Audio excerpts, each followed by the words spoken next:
السلام عليكم ورحمة الله وبركاته. تعال تعال تعال. تبحث عن رزق، تبحث عن مغفرة، تبحث عن هداية، جبت لكم الحل. لكن مو من خالد شارع، من النبي عليه الصلاة والسلام. صلوا على الحبيب. جاء أعرابي إلى النبي عليه الصلاة والسلام قال: يا رسول الله علمني في الإسلام خيرا. قال النبي عليه الصلاة والسلام: قل سبحان الله والحمد لله ولا إله إلا الله والله أكبر. ثم مضى الأعرابي ثم توقف، فقال النبي عليه الصلاة والسلام: تفكر البائس.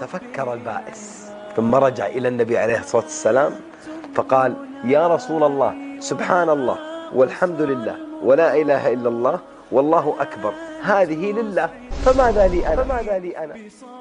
فقال النبي عليه الصلاة والسلام: يا أعرابي، إذا قلت سبحان الله قال الله صدقت، وإذا قلت الحمد لله قال الله صدقت، وإذا قلت لا إله إلا الله قال الله صدقت، وإذا قلت الله أكبر قال الله صدقت، ثم قلت بعدهن: اللهم اهدني قال الله قد فعلت، اللهم اغفر لي قال الله قد فعلت، اللهم ارزقني قال الله قد فعلت. ثم صرهن الأعرابي 7 ثم مضى.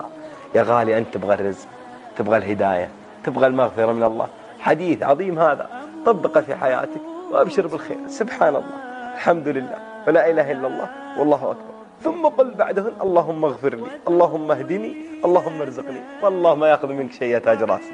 لحظة يا تاج راسي، وخذ هذا الحديث الثاني من حديث أبو بكر رضي الله عنه. قال النبي عليه الصلاة والسلام: أنا وأنت صاحبين ذنوب، صح؟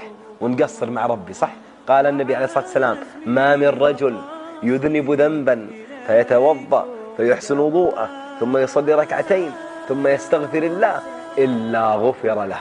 أقبل على الله عشان الله يقبل عليك يا غالي.